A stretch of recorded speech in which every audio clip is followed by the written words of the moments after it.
Assalamualaikum warahmatullahi wabarakatuh. Yang terhormat Bapak Irfan Harmen MH selaku dosen pengampu dan saya di sini Miftahuddin Yahya, mahasiswa program studi ilmu pemerintahan Fakultas Syariah. Dalam video ini saya akan menjelaskan alur dan proses pembuatan undang-undang.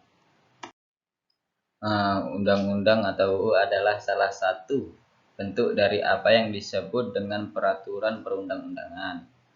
Dalam hierarki peraturan perundang-undangan di Indonesia, undang-undang merupakan salah satu produk hukum yang dibentuk bersama antara DPR dengan Presiden, dan untuk undang-undang tertentu dapat melibatkan Dewan Perwakilan Daerah atau DPD.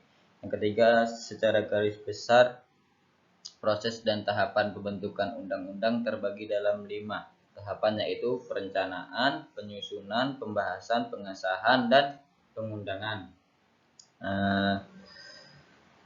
Jadi undang-undang berfungsi untuk mengatur, menghukum, dan juga mengadili. Secara garis besar ada beberapa proses, yaitu perencanaan. Perencanaan itu adalah merencanakan dan memprioritaskan pembahasan RUU setiap periode atau tahun. Yang kedua ini ada penyusunan. Penyusunan ini adalah RUU dapat diprakarsai oleh DPR, Presiden, atau Dewan Perwakilan DPD. Yang ketiga ini ada pembahasan. Pembahasan yaitu DPR membahas RUU tersebut secara detail dan melibatkan masukan publik dan pendapatan ahli. Yang keempat ini ada pengesahan. Pengesahan itu jika RUU disetujui oleh DPR kemudian dikirim ke Presiden untuk disetujui. Yang kelima ini ada pengundangan atau pengumuman. Setelah RUU disetujui oleh Presiden itu menjadi undang-undang dan diundangkan. Lanjut, alur dan proses pembuatan undang-undang. Berdasarkan pasal 20 ayat 1 Undang-Undang Dasar Negara Republik Indonesia tahun 1945, kekuasaan untuk membentuk undang-undang ini merupakan kewenangan Dewan Perwakilan Rakyat DPR.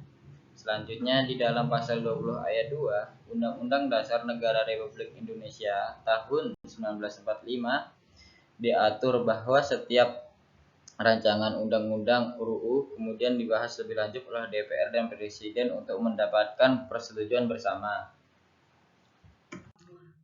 Lanjut, proses pembuatan undang-undang ini terdiri dari 8 tahapan. Yang pertama itu ada inisiatif pembuatan undang-undang. Inisiatif pembuatan undang-undangnya adalah undang-undang dapat diusulkan oleh anggota parlemen, pemerintah, atau masyarakat umum melalui petisi atau kampanye. Yang kedua ini ada pembahasan di DPR.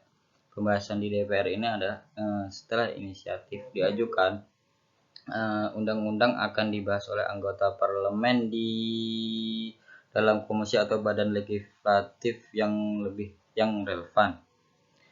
Pembentukan panitia kerja ini adalah di mana kelompok kerja yang dibentuk oleh badan legislatif atau pemerintah untuk menyelesaikan tugas tertentu. Kemudian di pembahasan panja ini lebih mendalami atau lebih detail dalam membahas pembuatan undang-undang. Lalu di sini ada pembahasan di DPR. Pembahasan DPR ini mencangkup semua yang ada di panja maupun di DPR. Lanjut di pengesahan. Pengesahan atau persetujuan ini adalah setelah undang-undang disetujui oleh badan legislatif, undang-undang akan diserahkan kepada negara atau kepala pemerintah untuk disetujui atau untuk ditolak. Lanjut ada penandatanganan oleh Presiden. Penandatanganan oleh Presiden ini bertugas setelah undang-undang disahkan, pemerintah akan membuat aturan taruhan atau peraturan pelaksanaan untuk menjelaskan bagaimana undang-undang akan diterapkan dan dijalankan di lapangan. Lanjut yang terakhir ini ada pengumuman atau evaluasi. Evaluasi undang-undang akan dievaluasi secara berskala untuk menilai aktivitasnya yang lama dan melibatkan banyak pihak. Namun undang-undang yang baik dan efektif sangat penting untuk menjaga keamanan, kesejahteraan dan keadilan bagi seluruh rakyat Indonesia. Jadi inilah proses atau pembuatan undang-undang ini terdiri dari 8 tahapan. Sekianlah video dan pembahasan dari saya. Saya akhiri, wabillahi taufik wal hidayah. Wassalamualaikum warahmatullahi wabarakatuh.